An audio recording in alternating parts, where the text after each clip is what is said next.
Kemudian lari sebagai bentuk ibadah. Jadi setiap perbuatan yang bermanfaat dan sesuai syariat bisa bernilai pahala jika diniatkan untuk Allah.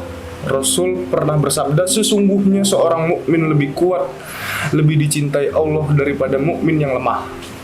Nah, jadi buat kita semua muslimin dan muslimah semua, muslimin ya Pak, muslimin, kita wajib untuk kuat dan sehat karena Nabi sendiri memberikan arahan kita untuk sehat semua.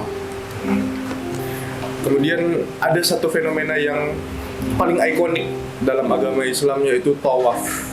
Bahkan sempat ada tren orang nyalain Strava sambil tawaf. Itu pace-nya pace 20.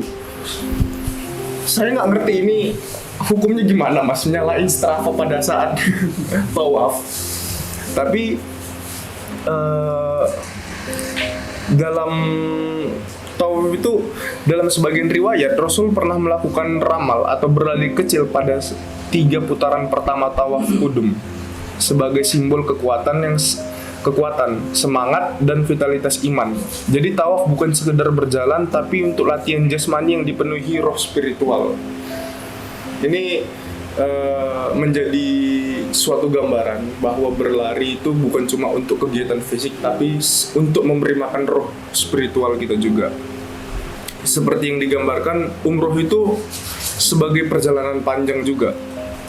Dalam sa'i antara Bukit Syafa dan Bukit Marwah, bahkan ada di bagian di mana jamaah disunahkan berlari kecil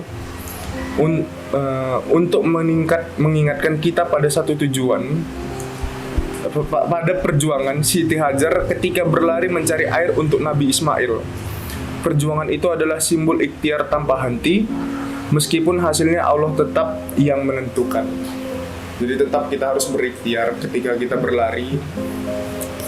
Ada yang kita ikhtiarkan dalam hati, entah itu kesehatan, entah itu untuk spiritual. Kesimpulannya adalah hidup adalah perjalanan menuju Allah. Jadi bukan sekedar berlari, kita melakukan perjalanan panjang. Kalau di lari itu perjalanan panjang itu maraton. Maraton itu cuma 42,2 km. Tapi kalau perjalanan hidup unlimited. Nah, kemudian lari bukan hanya sekedar olahraga, tapi juga cerminan perjalanan iman. Kalau sudah sering lari mungkin bertanya, kenapa nggak bosan-bosan lari? Nah, ketika lari itu waktu spiritual di mana berbicara dengan diri sendiri. Kan orang agak heran juga gitu, ngapain lari 2 jam nggak berhenti? Ya itu ngomong sama diri sendiri kayak, ayo kuat, ayo bisa. Sama kayak Mas Raga mungkin hobinya naik gunung 7 jam 8 jam kan nggak masuk akal gitu. Tapi sembari dalam perjalanan pasti ada introspeksi diri, seperti yang kita bahas pada saat naik gunung. Perjalanan itu kita berbicara sama diri sendiri. Ada kita kasih makan spiritual kita di perjalanan, hingga lari hingga akhir hayat dengan harapan bisa finish strong.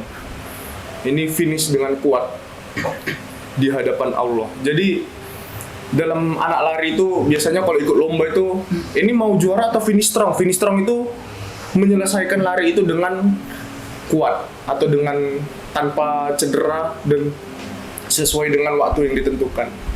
Jadi diharapkan kita semua dalam perjalanan hidup ini bisa berlari atau melakukan perjalanan menuju Allah dan akhirnya finish strong.